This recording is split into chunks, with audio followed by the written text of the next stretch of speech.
அனைவருக்கும் வணக்கம். இன்னைக்கு உற்சாக நியூஸ் சேனல்ல எதை பத்தி பார்க்க போறேன்னா, வாழ்வில் திருப்பத்தை தரும் ஏழுமலையானின் கோயிலின் சிறப்புகளையும் வரலாறுகளையும் அதன் பெருமைகளையும் பற்றி இந்த பதிவில் காணலாம். திருப்பதி இந்தியாவில் உள்ள ஆந்திர பிரதேசத்தின் தென்கிழக்கு பகுதியில் உள்ள திருப்பதி மாவட்டத்தில் அமைந்துள்ள ஒரு வைணவ தலமாகும். திருப்பதி மாநகராட்சி இந்தியாவில் உள்ள மிக முக்கிய திருத்தலங்களில் இதுவும் ஒன்று.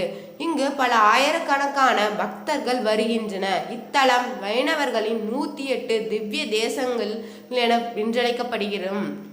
திருவரங்கத்திற்கு அடுத்தபடியாக 2ஆம் இடத்தில் வைத்து கொண்டாடப்படுகிறது. இந்த பகுதியின் திருப்பதி வெங்கடாஜலபதி கோயில் உள்ள திருமலையும் அருள்மிகு பத்மாவதி தாயார் கோயில் கொண்டுள்ள திருப்பதியும் இரு நகரங்களாக விளங்கினாலும் பொதுவில் திருப்பதி என்றே பக்தர்களால் போற்றப்படுகிறது. திருமலை மேல் திருப்பதி என்றும் மற்றும் கீழ் திருப்பதி எனவும் குறிப்பிடப்படுகிறது.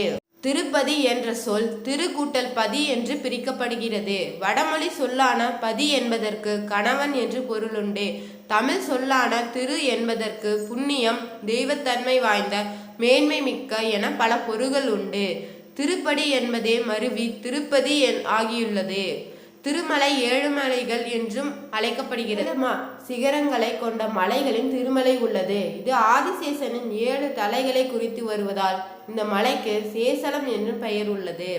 வெங்கடாத்ரி, சேஷாத்ரி, நீலாத்ரி, கருடாத்ரி, அஞ்சனத்ரி, விப்ரசத்ரி, நாராயணசத்ரி ஆகிய 7 இந்த மலை சிகரங்களை பெயர்களாகும். இங்கு கிடைக்கப்பட்டுள்ள கல்வெட்டுக்கள் பெரும்பாலும் தமிழ் கல்வெட்டுக்களாகும்.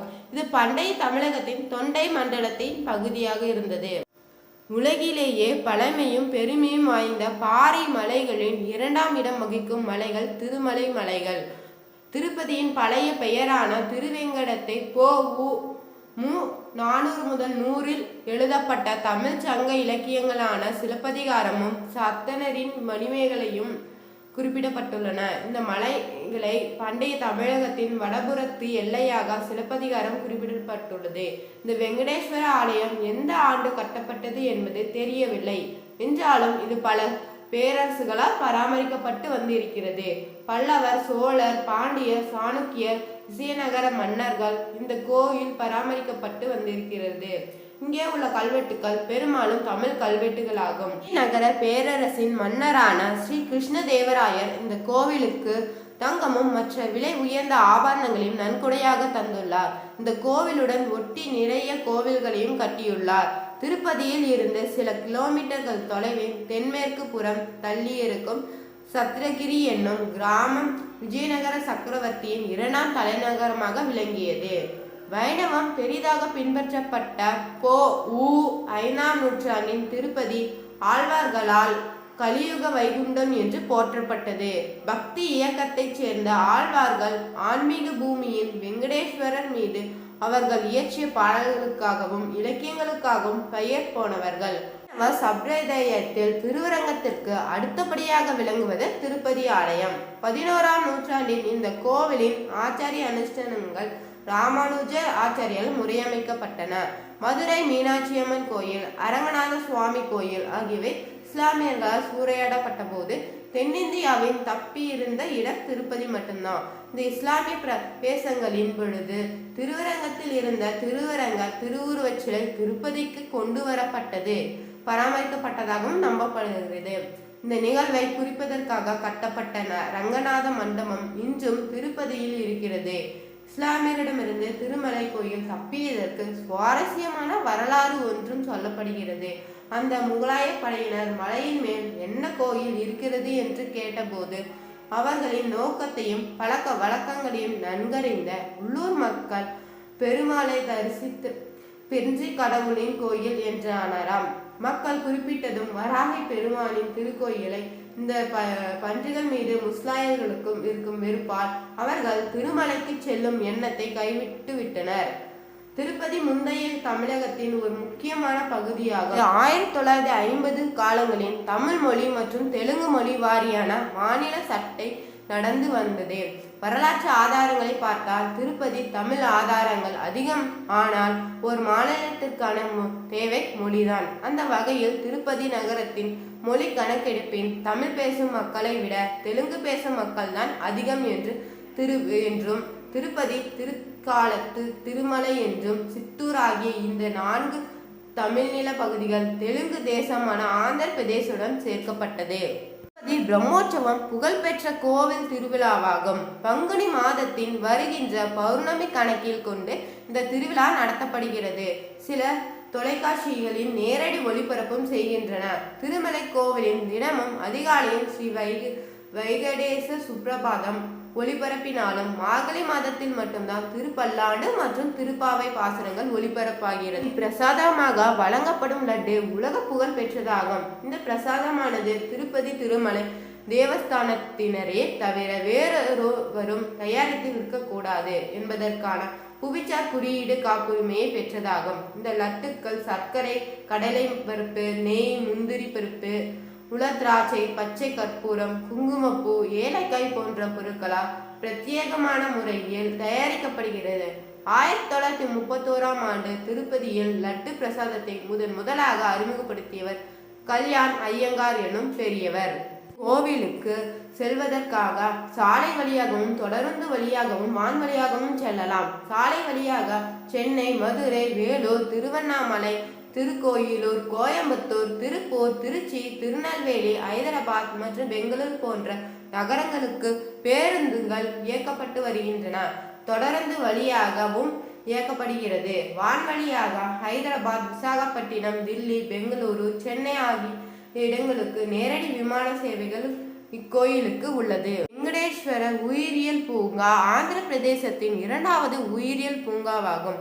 இதில் ஏராளமான விலங்குகள், செடி கொடிகள் பராமரிக்கப்பட்டு வருகிறது. இந்த பூங்காவில் கிட்டத்தட்ட 10 - 15 வரை புலிகள் உள்ளன. இக்கோவிலின் கொண்டாடப்படும் திருவிழாக்களில் மிகவும் பிரசித்தி பெற்றது வைகுண்ட ஏகாதசி, ராமநவமி, கிருஷ்ண ஜெயந்தி, புரட்டேஸ்வர மாத பிரம்மோற்சவம், மார்கழி உற்சவம் மிகவும் முக்கியமாக விழாவாக கருதப்படுகிறது. இந்த நேரத்தில் ஒரு வாரத்துக்குள் லட்சக்கணக்கான பக்தர்கள் குவிகின்றனர். ராத சப்தமி என்ற திருவிழா இங்கு நடைபெறுகிறது. இந்த சமயத்தில் வெங்கடேஸ்வரரின் திருவுருவச் சிலை வீதி வீதியாக தேரில் எடுத்து செல்லப்படுகிறது. இங்கு கீழ் திருப்பதியில் மட்டும் கங்கம்மா ஜந்த்ரா என்னும் திருநாள் விசேஷமாக கொண்டாடப்படுகிறது. கங்கம்மாவுக்கு பொங்கல் மற்றும் விலங்கு பலிகளை பக்தர்கள் படைக்கின்றனர்.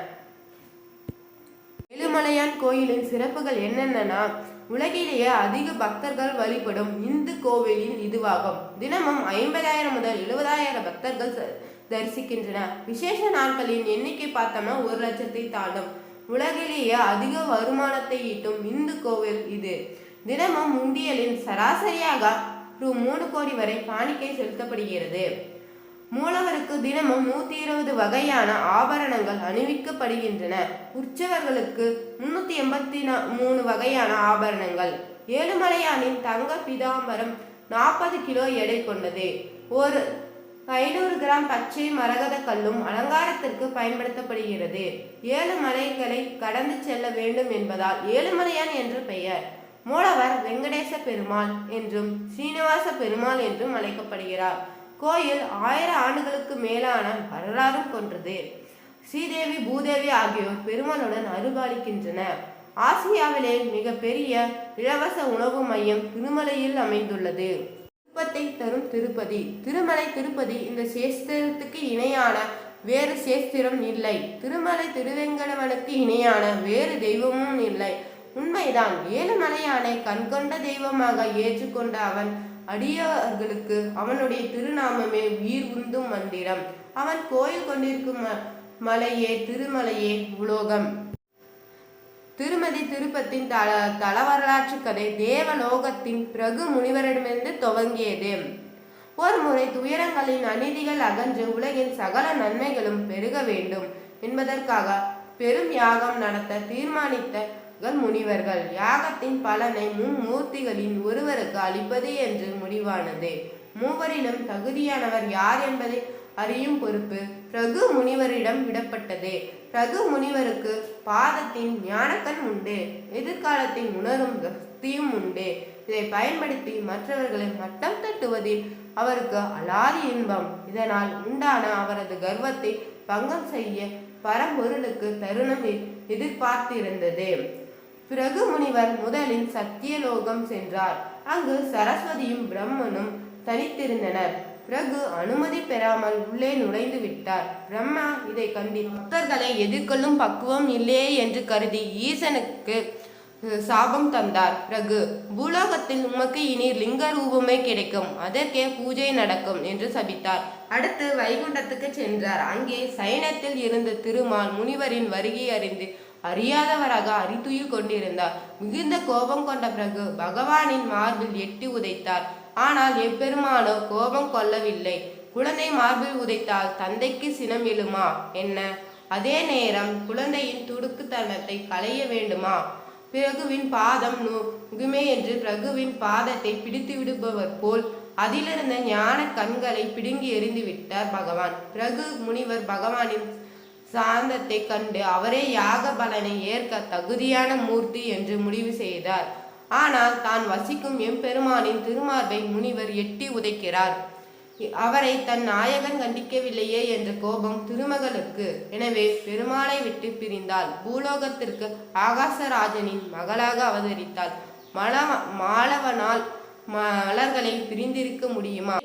அவர் பூலோகத்திற்கு இறங்கியதும் அவரை வகுலதேவி மகனாக ஏற்றதும் பின்னர் அவர் வேடனாக வந்து பத்மாவதியை சந்தித்ததும் அவளை மணந்து கொள்ள ஆசைப்பட்டதும் வகுலதேவியின் முயற்சியால் ஆகாசராஜனின் அனுமதி பெற்று பத்மாவதியை பெருமாள் மனம் புரிந்ததும் கல்யாணத்துக்காக குபரிடம் கடன்பட்டு அந்த கடனை இன்று வரையிலும் அவர் செலுத்தி கொண்டிருக்கும் கதையும் எல்லோரும் அறிந்தது தானே. உங்களுக்கு பிடிச்சிருந்தா லைக் பண்ணுங்க, ஷேர் பண்ணுங்க. இதுவரைக்கும் உற்சாக நியூஸ் சேனலை பார்க்காதவங்க பெல் பட்டனை கிளிக் பண்ணி சேனலை சப்ஸ்கிரைப் பண்ணிக்கோங்க. Thank you viewers all.